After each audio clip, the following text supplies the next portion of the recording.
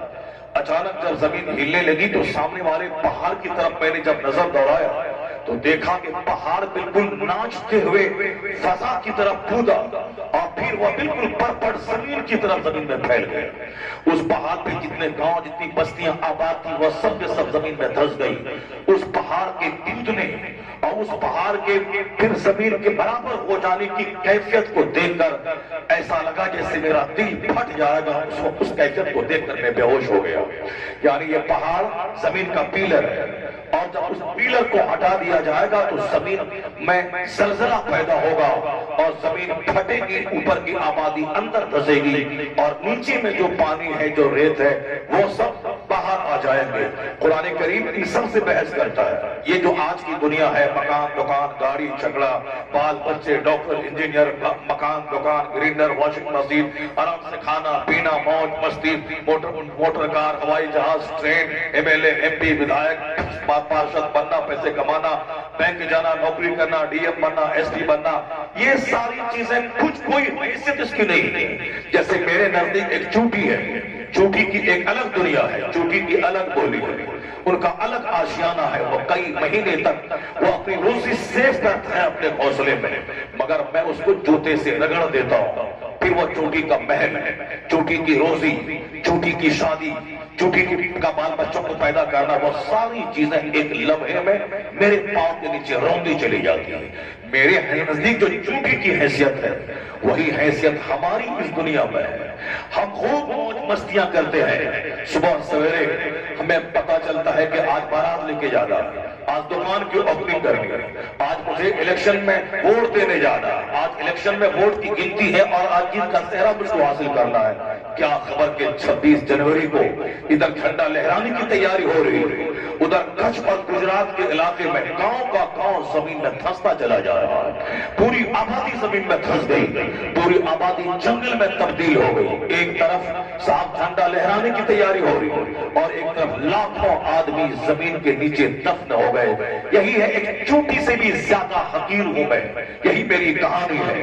اور تمنا کتنی ہے، ایک مکان کے بنانے میں 1 کروڑ جھوٹ بولنا پڑتا ہے. ایک مکان کے بنانے میں کئی ہزار نمازوں کی تنگا کرنی پڑتی ہے.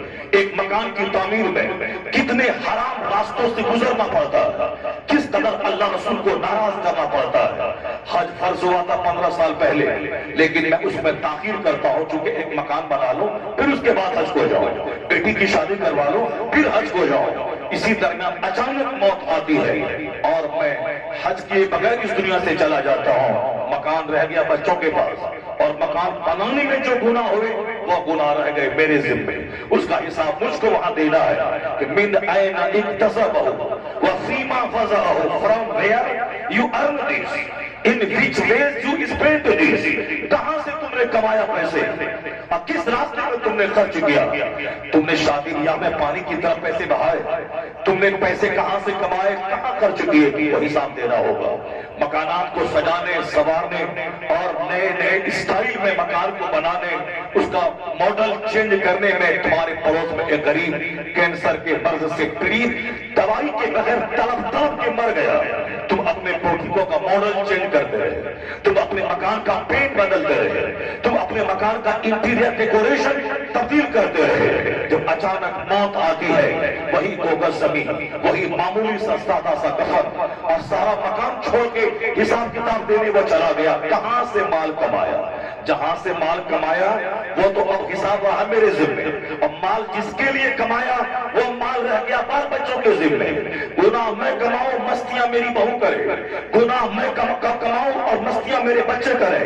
اب میرے گھر میں میری محنتوں سے بنائے ہوئے گھر میں وہ رات رات پر ٹیلی ویژن دیتے ہیں، رات رات بھر وہ سال جوا کھیلے، رات رات بھر ننگی اور گندی تصویریں دیکھ کر، رات کے 4 گھنٹے موبائل کے پردے پر ننگی تصویریں دیکھ کر اپنے دل کو بہلائے. مکان میرا، میں نے 25 سال تک ایڑی رگڑ کر میں نے بمبئی میں کما کر کے گھر بنایا اور میں نے 25 سال تک پڑھائی کری، 35 سال تک نوکری کی. نوکری کے جتنے پیسے ہوئے چاہے نوکری کرنے میں جتنا جھوٹ بولا، رشوت دے کے نوکری لی، مجھ کو جب جانا تھا اسکول میں نہیں گیا، حاضری بنا دی، حرام پیسے میں نے کمائے، وہ گناہ میرے پاس رہ گئے، اور اس پیسے سے جو گھر بنایا وہ گھر بیٹوں کے پاس رہ گئے، وہ گھر بہو کے پاس رہ گیا، وہ گھر دوسروں کو چھوڑ کے مر گئے، کہاں سے کمایا اور کہاں خرچ دیا، یہ حساب مجھ کو دینا ہے۔ اس سے بڑا احمق، اس سے بڑا نادان کوئی نہیں ہے جو دوسروں کی دنیا سجانے کے لیے اپنی آخرت کو تباہ کر دیا ہو۔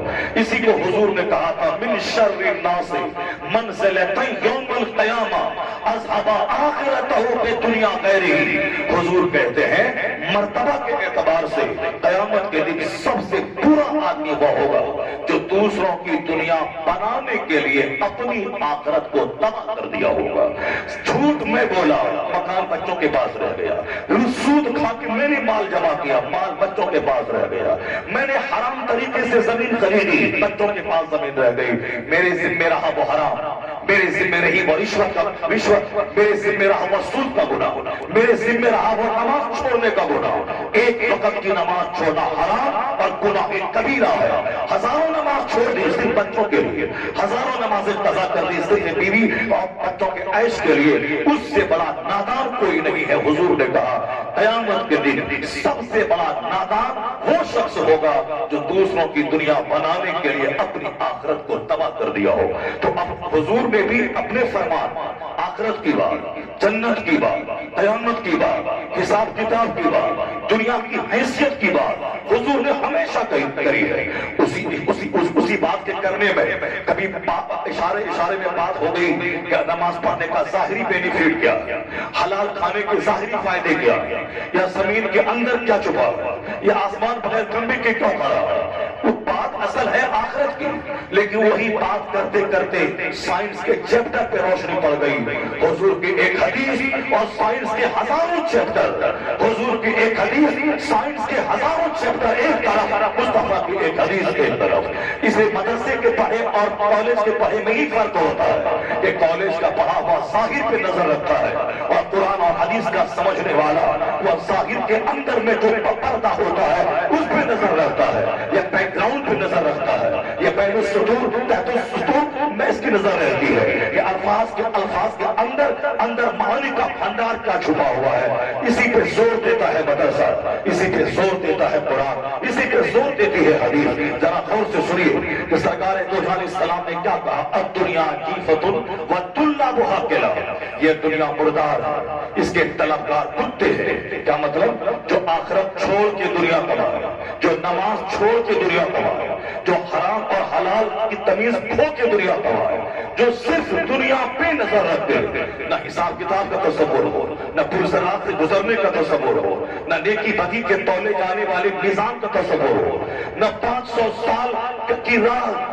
وہ تو پرزرات کا ہے جو پان سے زیادہ باری، تلوار سے زیادہ تیز، اس کا کبھی کوئی چرچا گھر میں نہ ہوتا ہو، کوئی تبصرہ نہ ہوتا ہو۔ مرنے کے بعد کی جو دنیا ہے جہاں کا ایک 50,000 سال کے برابر ہوگا، اس کا کوئی تبصرہ نہیں۔ تبصرہ جس کا ہے وہ ڈاکٹر بنا 50 کروڑ کا گھر بنا لیا، وہ انجینئر بنا 50 کروڑ کا گھر بنا لیا، وہ IAS آفیسر بنا، انہوں نے بمبئی اور دلی میں اپنا گھر بنا لیا، انہوں نے داروغہ کی نوکری لی، انہوں نے 10 لاکھ کی کار خرید لی، انہوں نے بزنس کیا، انہوں نے 50 بیگھہ زمین خرید ڈالی۔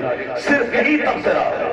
اور جو تبصرے کے بارے میں حضور نے کہا تھا کہ تم اپنے آپ کو مردوں میں شمار کر لے، وَإِذَا أَصْبَحْتَ فَلَا تَنْتَظِرِ الْمَسَاءَ، جب صبح کرو تو شام کا انتظار مت کر۔ حضور نے کہا تھا جب شام کر تو صبح کا انتظار مت کر۔ یہاں 50-100 سال کی لمبی تمنا دماغ میں رہتی ہے کہ میں کیسے کھاؤں، میرے بچے کیسے کھائیں، میرے بچے کا بچہ کیسے کھائے۔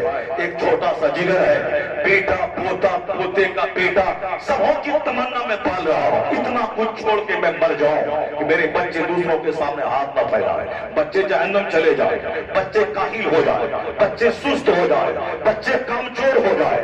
حرام کی دولت جس کو ملتی ہے، مفت کی دولت، مفت کی دولت صحت لیتی ہے، مفت کی دولت دل اجاڑ دیتی ہے، مفت کی دولت مغرور اور گھمنڈی بنا دیتی ہے، مفت کی دولت حرام خور اور حرام کار بنا دیتی ہے۔ جس دولت کے حصول میں پس پسینہ لگتا ہے، جس دولت کے حصول میں رات کی نیند جاتی ہے، جس دولت کے حصول میں آدمی کا دماغ چلتا ہے، جو آدمی محنت سے پسینے کی بوند سے کماتا ہے، اس دولت کی قدر ہوتی ہے اس کو جس نے پسینہ بہا کے کمایا ہے، اور جس کو مفت میں دولت مل گئی وہ دولت کی اہمیت کیا جانے۔ یہی وجہ ہے جس کے باپ کے پاس 1000 بیگھہ زمین تھی اور ان کے 4 بیٹے ہو گئے، 25 بیگھہ زمین چاروں بیٹے پہ بٹ گئی، تو پھر وہ 25 بیگھہ زمین مفت میں مل گئی۔ یہاں تو 1 کٹھا خریدنے میں 10 لاکھ لگتے ہیں، یہاں تو شہر کی 1 کٹھا زمین خریدنے میں 1 کروڑ روپے لگتے ہیں، اور یہ مفت میں 50 کروڑ کی زمین باپ سے مل گئی۔ اس بیٹے کی زبان دیکھیے، کبھی باپ کی قبر پہ جا کے نہیں بولتا ہے کہ اے اللہ میرے اس باپ کو بخش دے، میں 500 سال تک نوکری کرتا تو بھی اتنی دولت میں جمع نہیں کر پاتا جتنی دولت میرے باپ نے مفت میں مجھ کو عطا کر دی ہے، اتنی زمین الہی میرے باپ کو بخش دے، کبھی نہیں جاتا ہے، بلکہ وہ اپنے بڑے بھائی سے اسی لیے ساری زندگی بات نہیں کرتا کہ بڑے بھائی نے فرنٹ کی زمین پہ قبضہ کر لیا، انہوں نے باپ کی دی ہوئی اچھی زمین پہ قبضہ کر لیا، انہوں نے تھوڑی سی زمین زیادہ لے لی، باپ نے زیادہ زمین اس کو دے دی۔ وہ کیا بولتا ہے میرا باپ ظالم ہے، اس کو اللہ معاف نہیں کرے گا، جس نے بڑے بھائی کو تھوڑی زمین زیادہ دے دی یا فرنٹ کی زمین دے دی، مجھ کو بینک کی زمین دے دی، 50 کروڑ کی زمین باپ نے دی، وہ ساری زندگی اپنی زمین کما کے کبھی خرید نہیں پاتا، مگر وہ زمین کو نہیں دیکھتا، وہ دیکھتا کہ جہاں کے آدھا کٹھا زمین بڑے بھائی کو باپ نے کی خدمتوں کے بدلے میں زیادہ دے دیا ہے، اب نظر 25 بیگھہ زمین پہ نہیں ہے، نظر اسی آدھا کٹھا زمین پہ ہے، اس کی وجہ سے وہ باپ کو ظالم کہتا، وہ باپ کو جہنمی کہتا، وہ باپ کی قبر پہ جا کے بولتا اللہ اس کو معاف نہیں کرے گا، صرف اسی لیے جس نے رب کو ناراض کیا بچوں کے لیے، جس نے حضور کو ناراض کیا بچوں کے لیے، جس نے مصطفیٰ کو ناراض کیا اس کی تعلیمات کو ٹھکرایا بچوں کے لیے، اس کے بچے کبھی فرمانبردار نہ ہوں گے، اس کے بچے کبھی وفادار نہ ہوں گے۔ آج جو بچوں کی بے حیائیاں، بچوں کی بے شرمی، بچوں کی بدتمیزیاں، بچوں کی بد اخلاقیاں، بچوں کے نزدیک ماں باپ کی کوئی قدر نہیں، بے قدر اس کی ناقدری، یہ سب کچھ کا ذمہ دار وہ باپ ہے جو زمین کی بات کی جنت کی بات نہیں کی، جس نے زمین کی بات کی آخرت کی بات نہیں کی، جس نے مکان کی بات کی مصطفیٰ کی سنتوں کی بات نہیں کی، جس نے دنیا کی بات کی آخرت کی بات نہیں کی۔ اب جب بچہ بگڑ گیا تو تعویذ لے کے آ جائے، ایسا نہیں ہوتا ہے کہ آم کا پیڑ لگا کے اس میں تعویذ ڈال دے وہاں سے سیب نکل جائے، ایسا نہیں ہوتا ہے کہ میں گیہوں کا پودا لگا دوں وہ 1 کروڑ تعویذ ڈال دو وہاں سے باسمتی چاول نکل جائے۔ جب یہ قانون قدرت ہے کہ چاول سے گیہوں نہیں نکلتا، گیہوں کے پودے سے چاول نہیں نکلتا، آم کے پیڑ سے سیب نہیں نکلتا، تو جس کا باپ پکا دنیا دار ہو، جس کی ماں دنیا دار ہو، اس کا بیٹا قطب کیسے پیدا ہوگا، اس کا بیٹا ابدال کیسے پیدا ہوگا، اس کا بیٹا شریف کیسے پیدا ہوگا، ماں باپ کا فرمانبردار کیسے پیدا ہوگا؟ جب باپ ہے جواری اور ماں ہے بے نمازی تو بیٹا تو قاتل پیدا ہوگا، بیٹا تو شرابی پیدا ہوگا، بیٹا تو عیاش پیدا ہوگا، بیٹا مصطفیٰ کا غلام کا پیدا ہوگا، وہ بیٹا فلم کے ایکٹر کا غلام ہوگا، وہ فلم کے ایکٹر کا فالو کرے گا، اس کے درد پہ چل کے اس گلے میں سونے کا چین پہنے گا، اس فلم کے ایکٹر پہ چل کے ہاتھ میں دھاگا باندھے گا، اس ایکٹر کا غلام بن کر اپنے سر کے بال عورتوں کی طرح چوٹی کی طرف کے چاروں طرف بال مونڈ کے امریکہ یورپ کے جوکروں کی پیروی کرے گا، وہ زبان میں گٹکا اور کان میں موبائل کا وائر کھوس کر چاہے سامنے باپ آئے کہ پیر آئے کہ مولانا آئے، نگاہیں گندی تصویر پہ جمی ہے، وہ دوسرے باپ آئے چاہے نہ وہ اٹھے گا نہ اس کو سلام کرے گا، سلام کا جواب بھی کیسے دے گا؟ منہ میں تو گٹکا تو سے تھوک بھرا ہوا ہے۔ یہ پیروی کس کی ہے؟ یہ جوکر کا چہرہ جو بنایا ہے، چوست ٹی شرٹ، چوست جینس، یہ کان میں وائر، ہاتھ میں موبائل، آنکھ موبائل کے اسکرین پہ، ہاتھ میں دھاگا، پاؤں میں کڑا، یہ گلے میں چین، ہاتھ میں سونے کی انگوٹھی۔ ہم نے تو کبھی نہیں سنا کسی عالم کو نہیں دیکھا کہ سونے کی دولت دے اللہ تو کون سونے کی انگوٹھی پہن، چاہے گھروں میں کھیلے، سونا پہننا مرد کے لیے حرام ہے، چاہے وہ چین ہو، چاہے وہ انگوٹھی ہو، لوہا، پیتل، تانبا، کاسا، اس کا زیور استعمال کرنا مرد کے لیے تو حرام ہے ہی۔ لوہا تانبا تو عورتوں کے استعمال کرنا درست نہیں ہے، عورتیں سونا پہنے، عورتیں چاندی پہنے، مرد نہیں پہنے۔ لیکن پتہ نہیں کس نے اس کے دماغ میں ڈال دیا کہ دولت ملے تو سونے کا ہاتھ پہن، کیوں؟ سلمان خان پہنتا ہے، شاہ رخ خان پہنتا ہے، مسجد کے امام کیا بول رہا ہے، حدیث قرآن اس پر کوئی نظر ہے؟ بمبئی کا جوکر کیا کہہ رہا ہے، بمبئی کا ڈانسر کیا کر رہا ہے، بمبئی کا ناچنے کودنے والا کیا کر رہا ہے؟ جس کی پیروی کر کے تو انجوائے کرنا چاہتا ہے، ان کی طرح بال رکھے، ان کی طرح دھاگا باندھے، ان کی طرح کپڑا پہنے. تم نے کبھی ان کی زندگی کو پڑھا؟ وہ زندگی کو پڑھ جس کی زندگی کا مطالعہ کر کے، جس کی پیروی کر کے تو انجوائے کرنا چاہتا ہے. ان کی زندگی میں تو انجوائے ہونا چاہیے. جو ایک فلم پہ سائن کر کے 50 کروڑ روپے لیتا ہے، ان کو تو سب سے زیادہ مست رہنا چاہیے. ان کو تو زندگی کی ساری بہار لوٹنا چاہیے.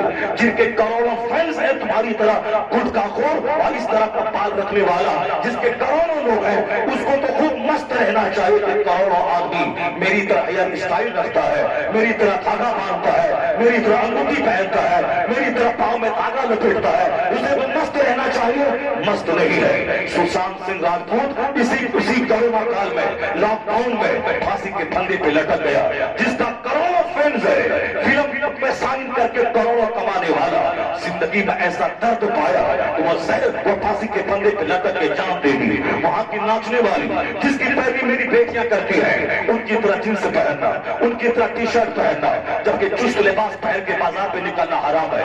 دوپٹہ ہٹا کے سر ننگے سر نکلنا حرام ہے. مولانا بولے حرام ہے، اس میں بحث کیا ہے؟ یہاں گھر میں جو LED ٹی وی ہے، اس ٹی وی پہ جو بمبئی کی خواتین ناچتی ہے، ان کا لباس دیکھ کر لگتا ہے کہ میں بھی ویسا کپڑا پہنوں، ان کی چال دیکھ کے لگتا ہے کہ میں بھی ویسا ہی کپڑا پہنوں. تو میں بیٹی کو 1000 قرآن حدیث بتاؤں، نہیں ماننے کو تیار ہے. وہ اسی کی طرح لو کرنا، پریم کرنا زندگی کا مقصد بنا لیتی ہے. اسی طرح لباس پہننا، اسی طرح کی چال ڈھال اپنانا، اسی طرح بغیر دوپٹہ کے چلنا، اسی طرح مردوں سے پیار محبت کی کہانی رچنا. تو تم نے کبھی دیکھی کہ جس کی پیروی تم کر رہی ہے، اس کی زندگی کس قدر غلاظت کی پوٹلی میں تبدیل ہو گئی ہے؟ اسی کروڑوں روپے لے کر فلم میں سائن کرنے والی، ناچ کر فلم بنانے والی، آپ زہر کھا کے مر گئی. 5 دن کے بعد سڑی ہوئی لاش اس کے سمندر کے کنارے والے پلیٹ سے نکلی. یہی کہانی بمبئی کے تمام ایکٹروں کی ہے. کوئی زندگی سے جھنجلا کے کوئی زہر کھا رہا ہے، کوئی اس پھانسی کے پھندے پہ لٹک رہا ہے. جس کی پیروی تم کر رہا ہے. Charlie Chaplin British film star ہے، جو بمبئی کا ہی برٹش کا یعنی برٹن کا فلم اسٹار، جس کی کامیڈی لاکھوں کروڑوں لوگ سن کر اپنا غم ہلکا کرنا چاہتے ہیں. اس کا ایک مقولہ ہے گوگل پہ لکھا ہوا، I like to walk in the rain, nobody can see my tears. میں بارش میں ٹہلنا چاہتا ہوں تاکہ کوئی میری آنکھ کے آنسو کو دیکھ نہیں سکے. یعنی وہ جی بھر کے رونا چاہتا ہے. کروڑوں آدمی جس کی فلم میں دیکھ کے ہنستا ہے اور وہ اندر سے اس کا تو ٹوٹا ہوا ہے، وہ رونا چاہتا ہے. میں جی بھر کے رو بارش میں ٹہل کر تاکہ میں روتا ہوں اور آنسو لوگوں سے چھپا رہے، کوئی دیکھے نہیں کہ چارلی چیپلن رو رہا ہے. کروڑوں کو ہنسانے والا اندر سے ٹوٹا ہوا ہے. اس کے پاس اتنا غم ہے کہ جی بھر کے رونا چاہتا ہے، خوشی نہیں ہے. تو جس کی پیروی کر کے تم مسکرانا چاہتا ہے، وہ تو رو رہا ہے، اور تم کیا خوش رہے گا؟ جس کے پاس 50 کروڑ کی کار ہے، وہ تو پھانسی کے پھندے پہ لٹک رہا ہے. تم ایک آلٹو خرید کر کیا انجوائے کرے گا؟ جس کے پاس بمبئی میں سمندر کے کنارے دادر میں شاندار حویلی ہے، وہ تو رو رہا ہے. اور تم سنبھل میں ایک چھوٹا سا 50 لاکھ تک ایک روم خرید کر 1 کروڑ کا گھر بنا کے کیا انجوائے کرنا چاہتا ہے؟ جس کے گھر میں 50 ٹیلی ویژن ہے، وہ تو پھانسی کے پھندے پہ لٹک رہا ہے اور لٹک رہی ہے. اور تم اپنے گھر میں ایک ٹیلی ویژن کو 2 گھنٹے دیکھ کر کیا انجوائے کرنا چاہتا ہے؟ حقیقت تو یہی ہے، نہ چارلی چیپلن کی زندگی میں خوشی ہے، نہ بمبئی کے ڈانسر کی زندگی میں خوشی ہے، نہ ایک پارلیمنٹ کے ممبر کی زندگی میں خوشی ہے. جس کو دور سے لگتا ہے کہ خوش ہے، اندر سے اتنا ہی بڑا اور دکھی ہے. قدرت کا قانون ہے، جب تک درد نہ ہو بچہ پیدا نہیں ہوتا. جب تک زبردست بارش میں پسینہ نہ نکلے، زبردست دھوپ میں پسینہ نہ نکلے، بارش رحمت کا نزول نہیں ہوتا. یہ قدرت کا قانون ہے. یہ زمین تپتی ہے، یہ زمین گرم ہوتی ہے، تب بارش رحمت کا نزول ہوتا ہے. تم نے نہیں جانا کہ دنیا کیا چیز ہے. تمہیں صرف کھانے کمانے کاری خریدنے اور سامنے والے کو مقابلہ کرنے، اس سے اوپر اٹھ کے تم نے نہیں دیکھا. لتا منگیشکر جی جس کے کروڑوں فینس ہیں، بمبئی میں پیٹر روڈ پہ جس کا گھر ہے، جن کے پاس کروڑوں کی کار ہے، جو بلبل ہند کہلاتی ہے، ہندوستان کی بلبل. ان سے کسی نے انٹرویو لیا. شہرت، مقبولیت، پاپولیرٹی، نیم، فیم، ویلتھ، دولت، لمبی عمر، 92 سال کی 92 ایئرز میں ابھی وہ مری ہے. ان سے انٹرویو لیا گیا. عمر بھی لمبی ہے، دنیا دنیا بھر کا بھرمن آپ نے کیا، کروڑوں لوگ آپ کے گانے سنتے ہیں، بمبئی میں گھر، قیمتی کار، ماننے والوں کا ایک زبردست گروہ، کیسا محسوس ہوتا ہے؟ ان کا جواب تھا کہ I like to live this world, میں اس دنیا کو چھوڑنا چاہتی ہوں، کیونکہ میں جو چاہتی تھی مجھ کو نہیں ملا، شہرت ملی مگر جو چاہتی تھی وہ نہیں ملا، مقبولیت ملی جو چاہتی تھی وہ نہیں ملا، بمبئی کا گھر ملا جو چاہتی تھی وہ نہیں ملا، کبھی صبح امریکہ میں، شام پیرس گھومنے والا، تم تو زندگی میں موقع ملے تو لندن بھی کبھی نہیں جاتا، موقع ملے تو ڈل جھیل دیکھتا ہے، موقع ملے تو کشمیر جاتا ہے، موقع ملے تو بمبئی دیکھتا ہے، وہ تو ایک ٹانگ امریکہ میں ہے اور ایک ٹانگ پیرس میں رہتا ہے، یعنی صبح یہاں شام وہاں دوپہر وہاں، پوری دنیا کا بھرمن کرنے والی، مگر وہ کہتی جو میں ڈھونڈتی تھی وہ مجھ کو نہیں ملا، مقبولیت ملی، دنیا بھر کا سفر ملا، پارلیمنٹ میں گانے کا موقع ملا، ہزاروں فلموں میں گیت گانے کا موقع ملا، بلبل ہند کا ٹائٹل ملا، پدم بھوشن کا ایوارڈ ملا، پالکے دادا صاحب پالکے کا ایوارڈ ملا، وہ بھارت رتن کا ایوارڈ ملا، لیکن وہ کہتی ہے جو میں ڈھونڈتی تھی وہ مجھ کو نہیں ملا، وہ ڈھونڈتی کیا تھی؟ وہ سکون دل تلاش کرتی تھی، وہ طمانینت قلب تلاش کرتی تھی، وہ سکون ڈھونڈتی تھی، سکون نہ دولتوں کے ڈھیر میں ملا، سکون نہ امریکہ پیرس گھومنے میں ملا، سکون نہ 50 کروڑ کی کار میں ملا، اس لیے کہ دنیا کا بنانے والا اللہ سکون نہ شہر میں رکھا ہے، نہ دیہات میں رکھا ہے، نہ محل میں رکھا ہے، نہ جھوپڑی میں رکھا ہے، نہ بمبئی میں رکھا ہے، نہ پیرس میں رکھا ہے، نہ اچھے کپڑے میں رکھا ہے، نہ ٹوٹی چپل میں رکھا ہے، سکون ہے کا یہ قرآن کہتا ہے، الا بذکر اللہ تطمئن القلوب، جان لے جہاں سجدہ ہے وہاں سکون ہے، جہاں ذکر ہے وہاں سکون ہے، جہاں تلاوت ہے وہاں سکون ہے، جہاں ذکر الہی ہے وہاں سکون ہے، جہاں اللہ کا ذکر ہے وہاں کچھ نہ رہے، اللہ جنت جیسا سکون اس کے دل میں